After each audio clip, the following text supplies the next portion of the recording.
Hello, hello. Welcome to Courage Becomes Her, where we connect and share real life stories. I'll talk with women whom I love and am inspired by, women who are experiencing life just like you and me. I'm excited for us to gather together and cultivate confidence, courage, and joy in life and work. Hello, friends. Thank you so much for joining me today for another bonus episode of Courage Becomes Her, where we are continuing our summer reads series. Today, I have with me author Amanda Held Opelt. She is a speaker, songwriter, and an author of 2 books. Her first book is A Hole in the World: Finding Hope in Rituals of Grief and Healing. And her second book, which we'll talk about in just a few minutes, is Holy Unhappiness. Amanda believes in the power of faith, community, ritual, worship, and shared stories to heal even our deepest wounds. She has spent the last 15 years in the nonprofit and humanitarian aid sectors. She and I have a little bit in common in our journeys in that of both having spent some time in Southeast Asia following the Indian Ocean tsunami back in 2004. But she lives in the mountains of Boone, North Carolina, with her husband and young daughters, 2 daughters who you'll hear about in our conversation today. So we are talking about her new book, Holy Unhappiness: God, Goodness, and the Myth of the Blessed Life. And I cannot tell you how much I appreciate this conversation and this book. You know, if you've listened to any of my episodes about where I share the books that I read, I am very focused on books that are life-giving and life-transforming, and books that I will reread again, that just reading them the first time doesn't unpack everything that there is that I need to reread. And Amanda's book is most definitely in that category for me. So she shares very openly about how disappointment, restlessness, and the feeling that life had let her down, that ultimately that led her to the realization that she thought she was entitled to happiness. And you'll hear her talk about that she is an opponent of the health and wealth prosperity gospel, but she came to this realization that she was believing a similar ideology when it came to the topic of happiness and emotions. And that she thought, since she'd done everything right, she'd done all the right things, that she would be granted emotional prosperity and a blessed life. And we unpack this, particularly as it pertains to the topic of calling, which in her book is one of 9 areas that she unpacks in regard to emotional prosperity. And it's just such a helpful, informative, insightful, and just good conversation. And I know that many who are listening, who are either my clients, past clients, or have, listened to the work that I do as a coach, are really going to resonate with what she shares and walks us through today. So thank you so much for joining me today for this conversation with Amanda Held Opelt about her new book, Holy Unhappiness.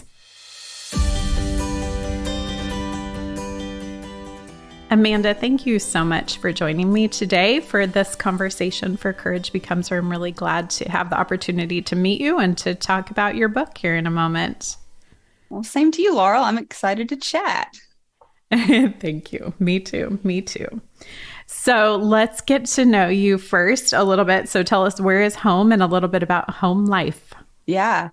Well, I live in the Boone, North Carolina area, which is Western North Carolina. I'm tucked up in this little community just in the corner of northwestern North Carolina, just below the Virginia border, little community actually called Meat Camp, North Carolina. But most people know Boone, so we're about 10 minutes from Boone. That's where I've lived for 12 years this week. Actually, this week makes 12 years here Wow. in Western North Carolina. Okay. And home life a little bit? Um, my goodness, I'm in that frenzied season of having two kids under the age of 5. I've got a little 4-year-old girl and a 2-year-old girl, and live with my husband, Tim, who I've been married to now, I think 14 years. We had a discussion the other day where I was like, I don't know. I'm not sure how long we've been married. And then we had to do the math with it. We were like, was it 2009? I think we were married in 2009. Anyway, so it's something around 14 years. And yeah, we live here out in the country and just enjoy living in the Appalachian Mountains, and love the community here. And I work part-time and write part-time, and stay home with my girls part-time. So it's a wonderful, beautiful, crazy life. Oh, that's awesome. Well, it definitely does sound a little bit crazy. Those are some busy ages for sure. Yeah, that's right. All right. What's an obsession of yours right now in any category? Oh, obsession in any category. Well, I will say, since we're talking about where I'm from, I am doing a year of kind of committing to only reading Appalachian fiction. So I'm reading all Oh, Appalachian authors. And so that's kind of my current obsession. Currently obsessed with writers like Barbara Kingsolver, Annette Sinnock Clapsaddle, read her beautiful book, Even as We Breathe, just finished a book by Silas House. And so just love hearing the voices from this area that I grew up in, that has been home to me for almost my whole life. And kind of a more maybe, I don't know. It's a region with a lot of stereotypes, and it has often mm, been marginalized economically, mhm. ecologically, and so just to hear just the beautiful and diverse voices coming out of this area feels really special to me, particularly in story form. So that's kind of my current obsession, and I'm moving on to my next novel that I'm reading is by Anne Pancake. Her book "Strange as This Weather Has Been." So that's my current obsession. Okay. Yeah, that definitely sounds very fascinating. And I could see how you would really get into that for sure. Oh, so good. Okay. What's something that has filled your cup or made you laugh in the last few days or so? Okay, filled my cup. Well, this might be a controversial topic, but I'm gonna have courage and I'm gonna broach it and talk about Buc-ee's. Do you know Buc-ee's, Oh, yes. the Yeah, for the sure. gas Yep. station franchise? Okay, so my husband is from Green Bay, Wisconsin. So we drove up there this last couple of 2 weeks ago. We drove up there, spent a week. Beautiful, loved seeing his parents. It's a long drive back though, with a 4-year-old and a 2-year-old. But we are road warriors, and we make very strategic stops. We stop 3 times on a 14-hour drive, and we do the playground, the gas station, the bathroom, the food, all in one stop, and we go. But we were having trouble finding, and we plan it all in advance. This is where we're going. This is how long it's going to take. Da, da, da. But we were having trouble figuring out where to make a stop for our very last stop of the drive. And so my husband was like, they just put in a Buc-ee's around Knoxville. We should stop there. And I was like, Buc-ee's.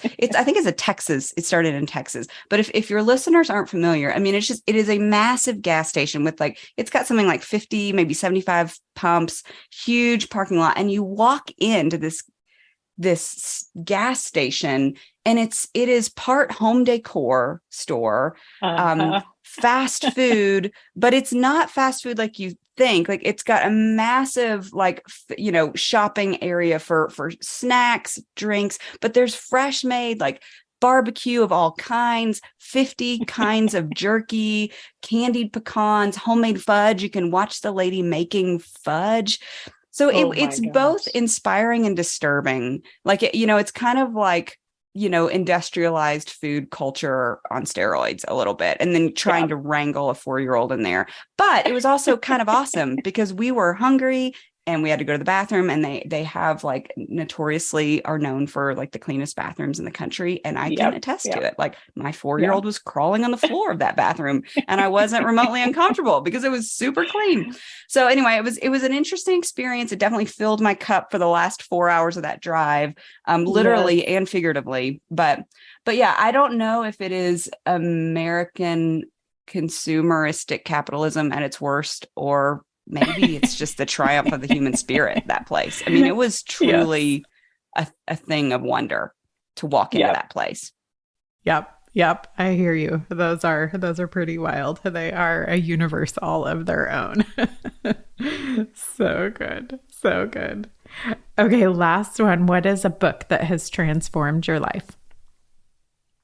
Oh, so many. Well, okay. Can I say two? Am I allowed to say two? I did Sure, yeah. read Demon Copperhead by Barbara Kingsolver this year, and it's just a stunning book that just won't leave me. It won a Pulitzer, so I'm not alone in thinking this, but just Mm. really she did such a beautiful, vivid job of describing some of the challenges that the people in the Appalachian region have faced. And it took place Mm. right where my great grandmother grew up. And so just kind of seeing that Wow. story told from the people that are like me, like my ancestors, was really, really beautiful. And, any book I think that sheds light on the needs of my neighbor, I think is transformative. So Mm. that was good. And I also just Mm. finished Karen Swallow Prior's The Evangelical Imagination. That was just a Mm. really, really interesting assessment of cultural Christianity in America from a fresh perspective that I've not read before. So that one was pretty transformative too. Great. Oh, thank you. I've not read either of those, so I'll have to check those out. Thank you Demon very Copperhead's much. intense. I will say, for a content warning, I guess it's pretty intense. It's raw. It's gritty, but it's Okay. it's it's an important read. Oh, good. Good. Thank you very much.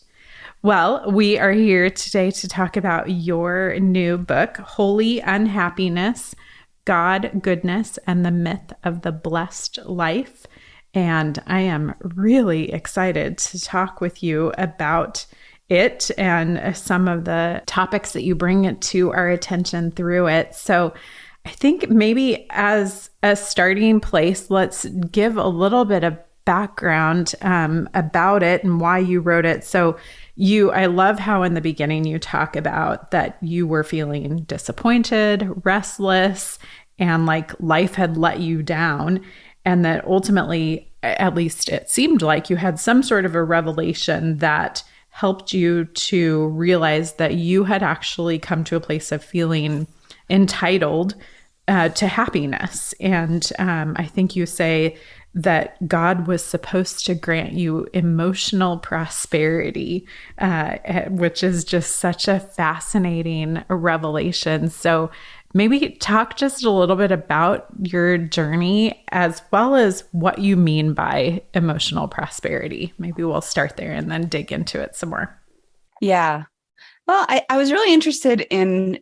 I've always been kind of interested in the prosperity gospel and kind of Mhm. where that particular iteration of Protestant Christianity came from and what led to it having such a strong foothold in this country. But the traditional prosperity gospel is this idea that God, if you're faithful, if you're a good person, that God wants to make you healthy and wealthy. He wants to grant you abundance and affluence.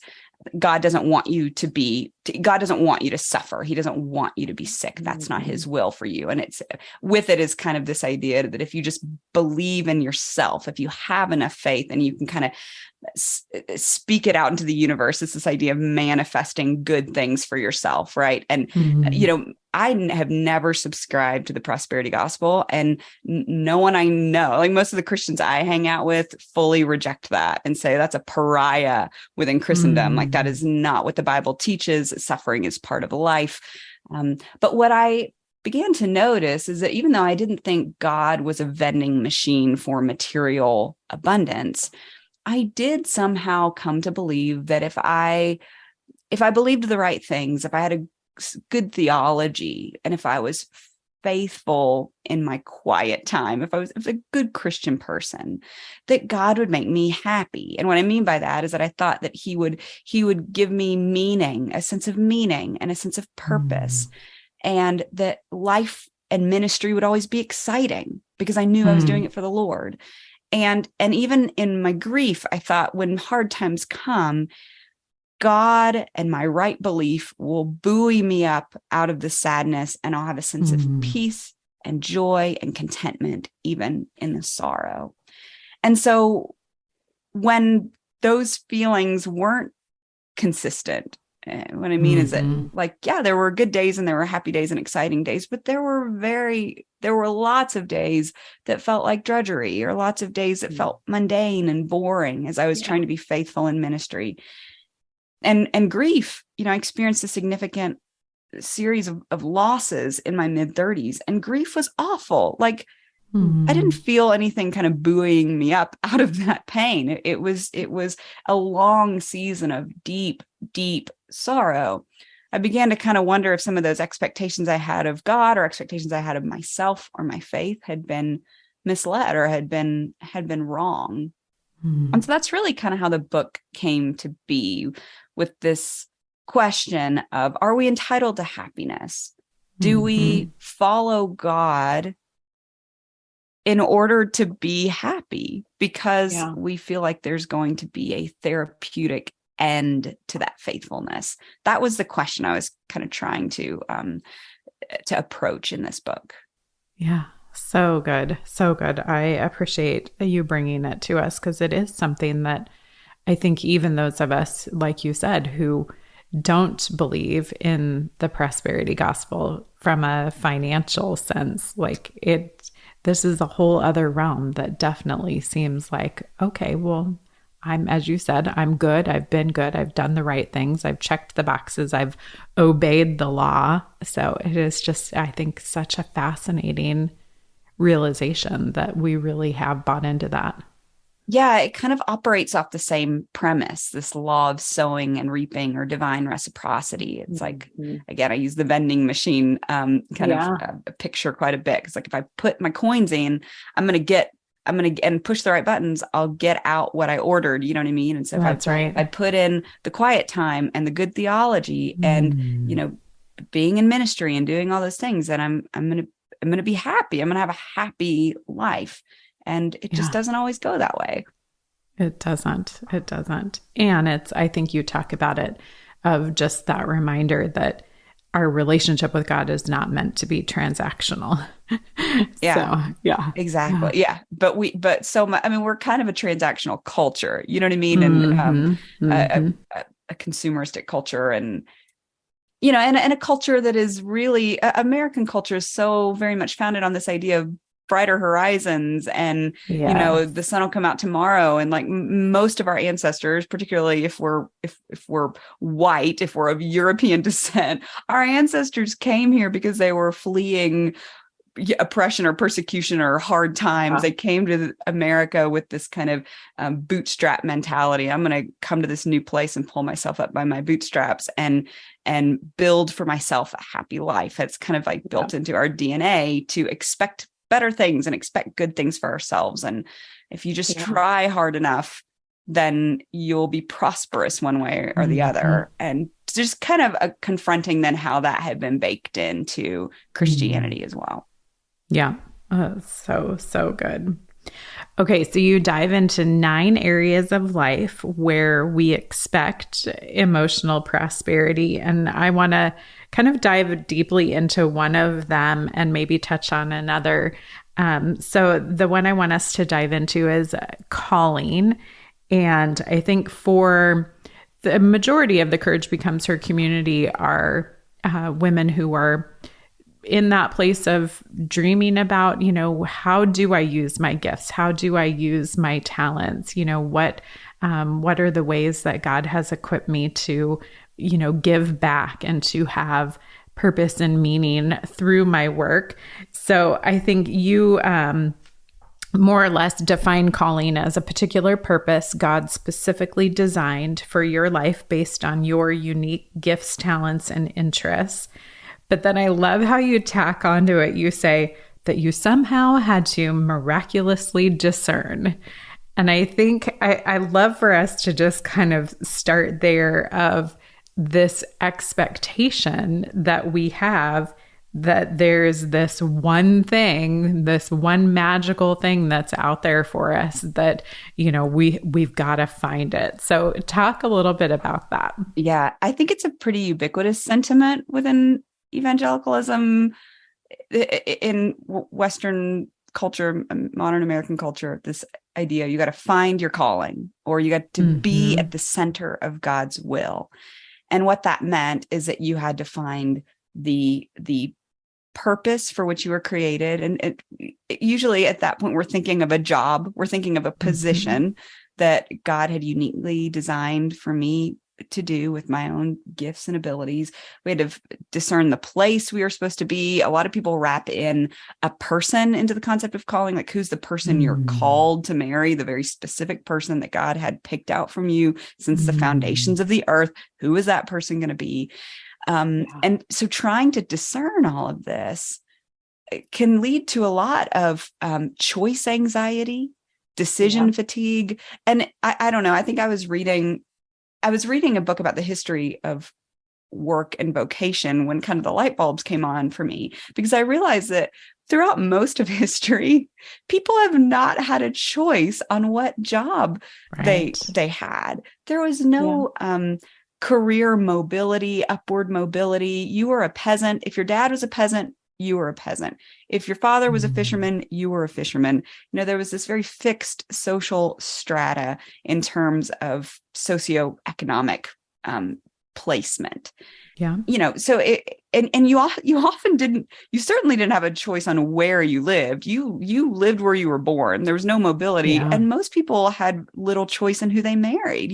Marriages were arranged based on political and economic and family needs. And so this is a new problem, I guess, that we have, which is why we find very little information in the New Testament and in Scripture on how to figure out what job you should take, what college major you should have. This is new. And so I think I want to be careful about saying that these decisions don't matter, or that it's not important to incorporate wisdom as we do that. But I began to wonder if, like, maybe I could be faithful to the Lord no matter what job I took. Whether maybe I could be, I could work at Buc-ee's. I could work at Buc-ee's and be faithful to the Lord. I could be a best-selling author and be faithful to the Lord. I could be working humanitarian aid. I could work at a church, and I could marry this person, that person, and the other. Like, a wise Christian person, any number of men would have made totally appropriate spouses for me. Right. I could be single. I could be single and be faithful to the Lord. And what matters maybe less is the specifics of what we do. And what matters more is how we do it. Like, what character, what quality of presence do we bring to it? What level of faithfulness do we bring to it? And that all of a sudden just felt so freeing to not always be worrying if I was missing my calling. Does that make sense? Yes. Yeah. Yeah. So much. And I hear it so much, and you talk about it, it brings this anxiety. It brings this fear of, like, how am I going to find it? And what happens if I don't find it? Or what happens if I spend all this time and energy of going to college and then getting into a job and I don't like it? Just all of those components that I think you say. I love that you say it's exhausting and enslaving. And I think that's so true. Like, there's just such an exhaustion that comes from as a result of that anxiety, that fear associated with that belief that there is that only one thing. So and it again, I want to be very plain and say it's a privilege. Like, it is a privilege to be able to choose what job you have, to be able to consider a college or college major. All of those things are privileges. But so often we're weighed down by our privileges, in part because it gives us this perception of agency and control, right? Like, I have control over my life. And so if things don't go well, if I end up in a job I don't like, or if I end up doing something that isn't rewarding, then I've failed myself. I've failed God, and I've failed myself. But how often have we found that perfect job or that perfect ministry position, and it has turned out to be boring sometimes and mundane? That doesn't mean you've failed, doesn't mean you've missed your calling. Or I know people who were running fully in their giftings, doing work that was very meaningful to them, having a huge impact, and then they get a stage 4 cancer diagnosis. Well, what does that mean for your calling if you go spend 3 months in a cancer ward, or you have a child that's born with unique health challenges, or you end up caring for aging parents? Like that doesn't, those things, we never think of those things as quote unquote callings. We see them as interruptions to our callings. But what if that is the work God has for us? And so now I guess I think of calling a little bit more in terms of stewardship. Like I want to be careful to steward the gifts God's given me. I want to be wise in how I use them and the experiences I've had and the things that I've learned. I want to steward those well. But stewardship to me has a bit more flexibility to it. It means that I can maybe set aside some of my giftings and passions for a while to care for children, or care for aging adults, or help build a church, or take a break and care for my own health. That doesn't mean I've failed, or I'm missing my calling, or I'm God's disappointed in me. It means that I'm doing the next right thing, and I'm flexing for the needs and the demands that are around me in the moment, and that's okay. Oh, it's so good. It's so good and so helpful. Hi friends, popping in super quick to let you know that Worthy Publishing, the publisher of Amanda's new book, is offering 2 copies of her book, Holy Unhappiness, to the listeners of Courage Becomes Her. All that you need to do to enter to win one of those copies is head on over to my Instagram, Laurel Emery on Instagram. The link is in the show notes in case you have trouble finding it. Head over to the August 11th post and enter to win for a copy of Amanda's new book.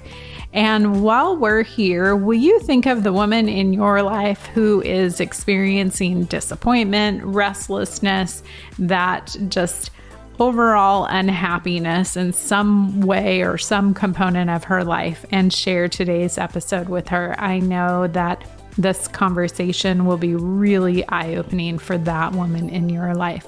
So thanks so much, and let's get back to the conversation with Amanda.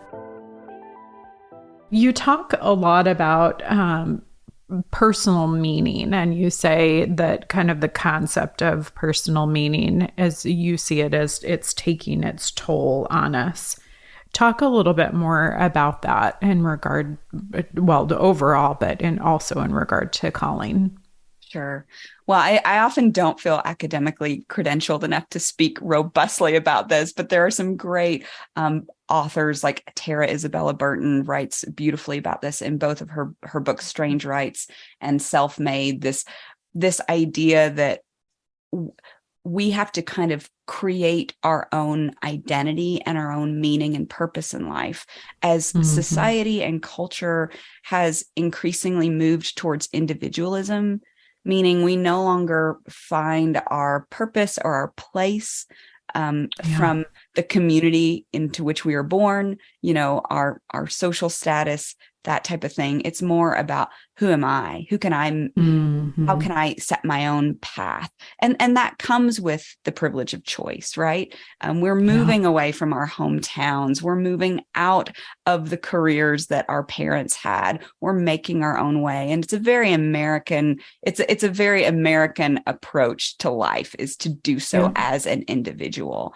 And we're also increasingly moving away from a belief in the divine, that our identity is divinely imprinted by a creator, by God.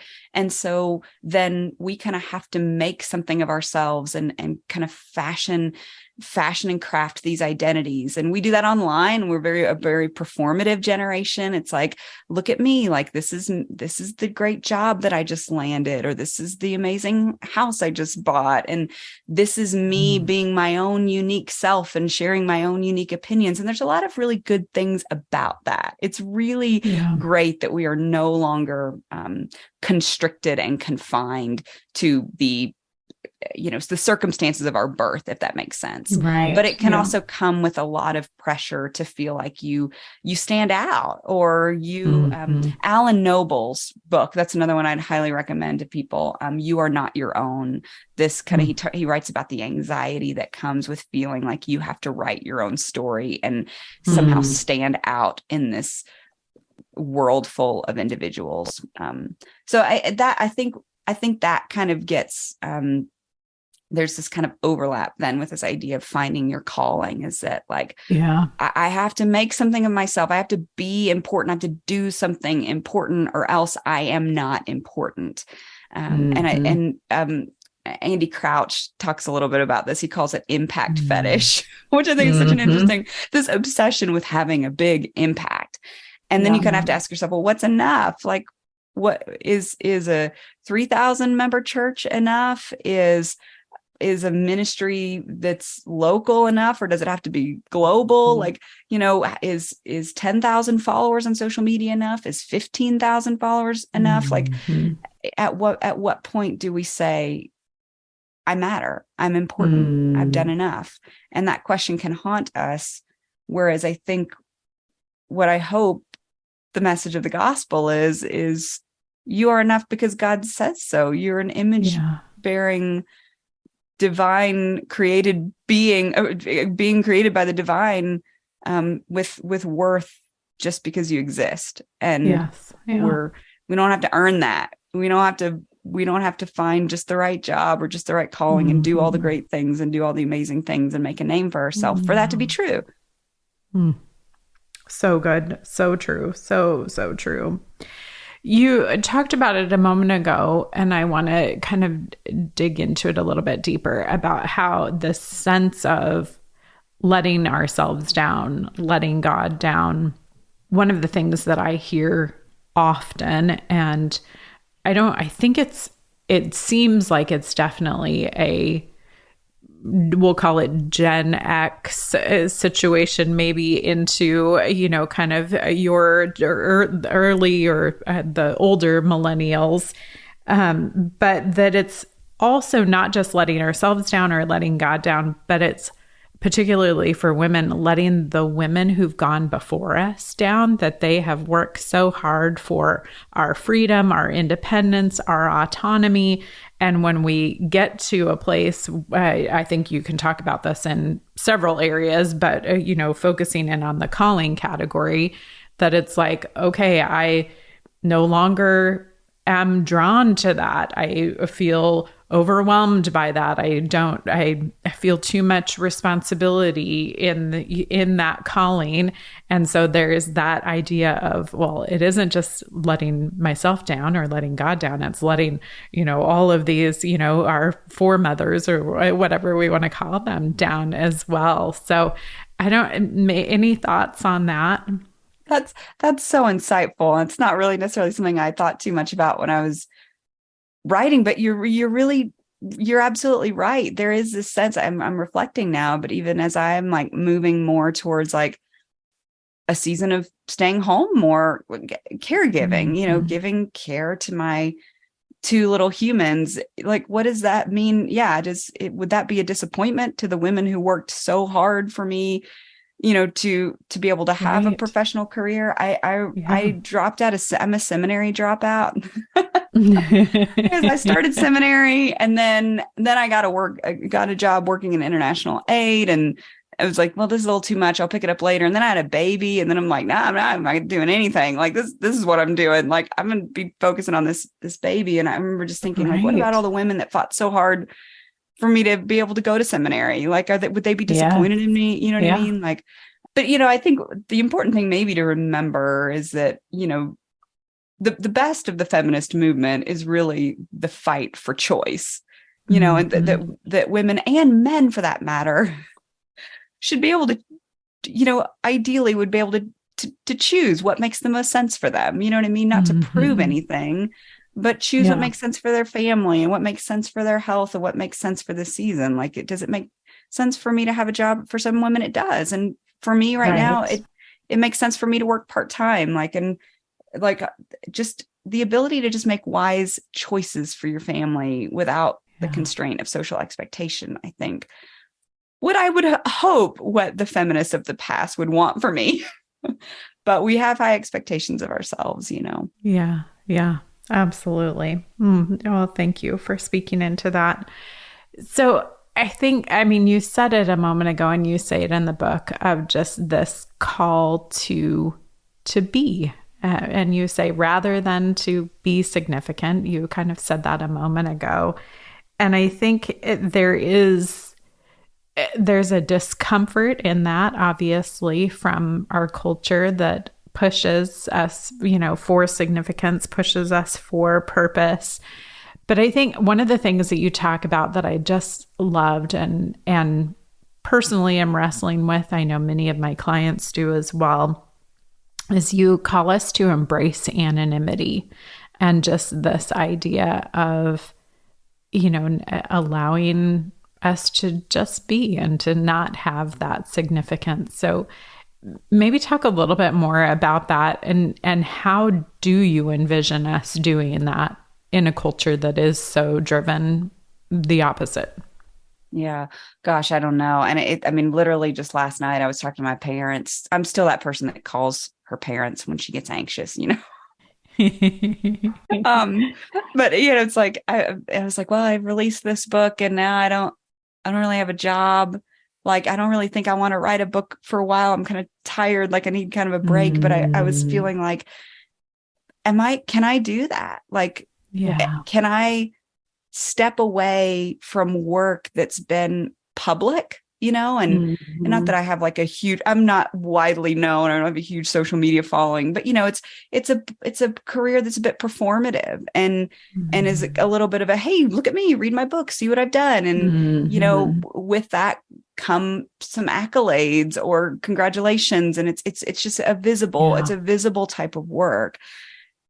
Can I step away from that and move into work that is largely invisible in society? Caregiving, I'm thinking of graduate school, which is basically you just show up to class and you study and nobody congratulates you for it really until the very end. They give you some letters at the end of your name. It's like, can I move away from this more visible work to more invisible work? And my answer is, I don't know. I don't know how to do that in a way that feels good. It feels hard still to me. It feels because we're so conditioned to draw our identity and our strength and our energy from the congratulations and recognition of other people. And so that's where I'm really trying to do this interior work in my spiritual life of knowing that the gaze of God is enough. The affection of God is enough. And that's where I believe kind of the premier Christian virtue is that of humility. I think humility makes all other virtues possible. Yeah. It's and that's to me the compelling thing about Christianity is its emphasis on humility. Now it has not been lived out and embodied in that way for so much of Christian history. It's been embodied in power and empire and I think a way that's been has twisted scripture and twisted the message of Jesus. But I think the true message of Jesus is humility and to really say that I don't have to be seen like, we talked about the Pharisees who engage in acts of righteousness to be seen by others. And so that's kind of the question I'm asking myself. Do I work? Do I minister? Do I serve to be seen, or do I do it to actually serve my neighbor? And if so, I can keep doing that. Like that's what I'm looking to do. But I think it takes a lot of interior work to do that well and to be at peace as you do it. Yeah, that's so good. I appreciate that so much. Well, I have to tell you, I absolutely loved, and I thought it was so incredibly courageous of you to close the book as you did, of saying, I'm still in the thick of this. I'm still learning. I don't have, these big resolute answers to give you. I don't have some fancy framework for you to follow, or, here's the 10-step program for this, that, or the other. I personally just loved that. I think the Courage Becomes Her community knows that I've shared a couple of times of just how exhausting I think that it is of our self-improvement culture, of just being so focused on, here's your to-do list, here's your new formula, here's your new framework, here's, 10 steps to this or that. So all the life hacks.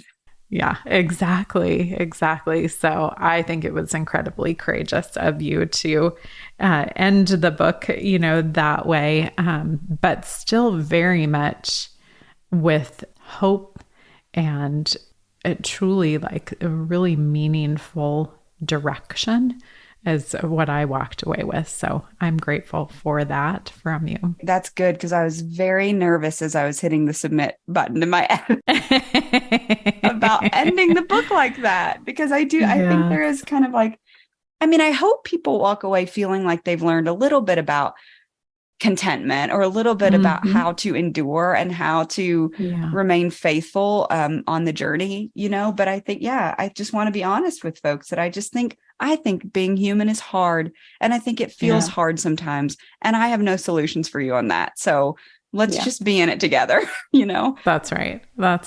No, that's so good. So good. So our final question that I ask all our guests is, who or what is inspiring courage in you right now? Well, this tags on just a little bit to what we were just saying. Right now, I think the person that's inspiring me is my own daughter, my little 4-year-old. She's becoming a human. Her brain's developing, and I see in her a lot of the tendencies that I had. Much to my deep concern, I see myself in her, and I'm like, oh, I know what's ahead for you. I'm so sorry. But she has this tendency to be a bit anxious, or she ruminates, she's a ruminator and rolls things around in her brain. And she's learning about some of the challenges that come with life. Like, she's learning that her teeth are all going to fall out, which is a truly horrifying prospect if you've never thought about it. And so what I've been trying to talk to her about is just how do you be honest about what you're scared about and what you're nervous about, but also try to get through it? You know what I mean? Not around it or not avoid it. But how do you get through it? And we were driving from Wisconsin before the Buc-ee's experience. She was like, I just want to be there. I just want to be home. She was saying this for like an hour. When are we there yet? When are we going to be there? And I was just like, you know what? We can't get that. We can't make the car go any faster. We can't, I can't make this uncomfortable feeling go away. I feel it too. I want to be there too. We're just going to have to figure out a way to endure. And she said, okay. And then I noticed her turning to her little 2-year-old sister and trying to encourage her. You know what I mean? Oh, sweet. And say like, look at that out the window, or let's listen to this song. And I, whenever we turn our gaze away from the worries in our own mind, we can acknowledge them and we can name them, but then we look at our neighbor, or we look at the person next to us and say, how can we do this together? I don't know. It just makes the load of life a little bit less burdensome. And so she's inspiring me because she's learning to endure, and I'm learning right alongside her. That's so good. So good. And that's, we learn in community for sure. So I love that. Well, thank you. Thank you for writing your book, and thank you for coming and sharing with us today. Thanks, Laurel. It was great to talk with you. You too. Thank you.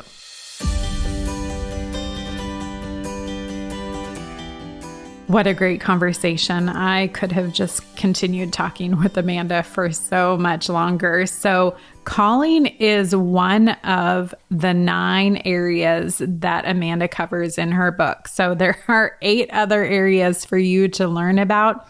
She has one area, one chapter that focuses on community and friendship.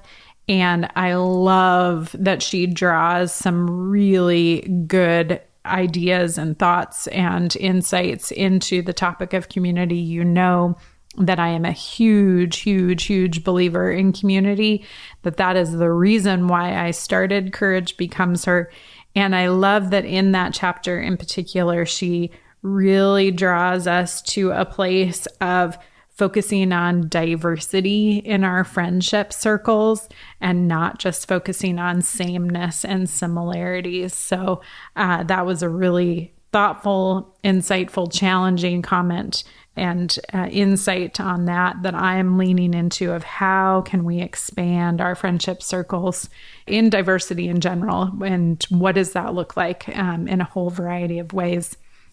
So I said it in the beginning, but this is a book that I will reread multiple times. I got so much out of this book and just was underlining a ton, making a ton of notes. And it's a really, really well thought out, well written book. So if you haven't already, head on over to my Instagram, Laurel Emery on Instagram, to enter to win a copy of Amanda's book for yourself, or get a copy of her book. The link to it is in the show notes.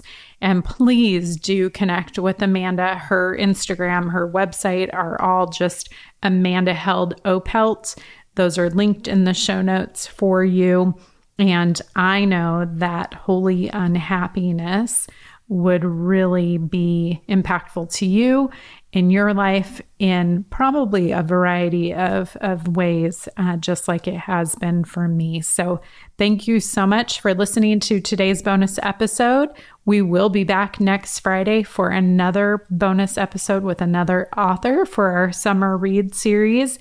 And head on over to the regular episodes on Tuesdays to join us for our topic of friendship and some lovely, lovely, courageous women that we are talking with about friendship. So thanks again.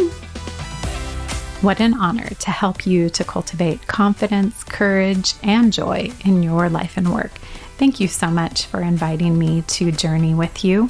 I look forward to being back with you next week, where we'll hear another story from a woman whom I love and am inspired by and look forward to learning from.